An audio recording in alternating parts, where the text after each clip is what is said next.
您正在收听的是 KQES 华语公共广播电台的本地新闻，我是孟梅，我是新月。今天新闻的主要内容有：恶劣天气导致华州疫苗运输延迟；喀斯喀特山脉又迎来一场暴风雪；金郡房产税较去年增加 4%。下面请听详细内容。据华盛顿州奥林匹亚市发布的消息，美国许多地区的严冬天气导致向华州运送的新冠疫苗严重延迟。华盛顿州卫生部表示，华州本周预计将从联邦政府获得206125个疫苗剂量，但超过 90% 的疫苗被推迟。莫达纳公司的疫苗本周仍未发货，辉瑞公司的疫苗没有在周一发货，在周二和周三只有有限的数量得到了处理。疫苗运输延误迫使一些医疗保健提供者，包括一些医院、诊所和大规模疫苗接种点重新预约疫苗接种时间。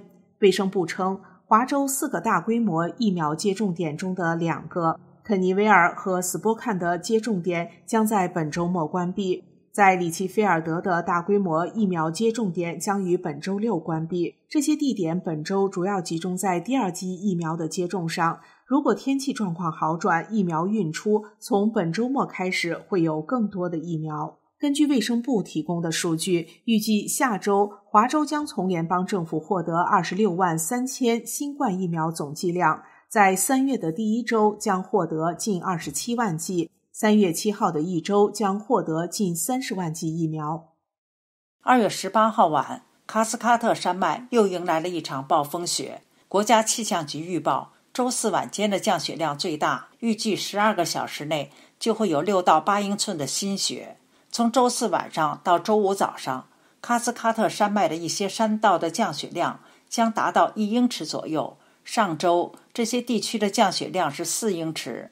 斯诺奎尔米、史蒂文斯和怀特这3个山道都有大雪。对于滑雪爱好者来说，这是令人兴奋的消息。从周四晚到周五，经过这些山区的车辆需要格外小心，尽量避免在周五下午之前出行。本周末，尽管暴风雪过去了，但是喀斯喀特山脉也会有断断续续的降雪。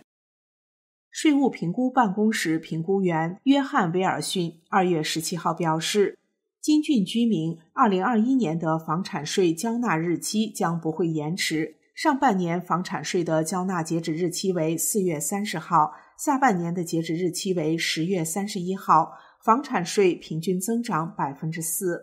税务评估办公室表示，今年房产税是依照2020年1月房产的估值进行收税，所以房产税的增加不是由于房子估值增加导致的，而是由于一些新增加的税收引起。上升最高的地区为金郡南部的 Algona 地区，增幅达到 18%。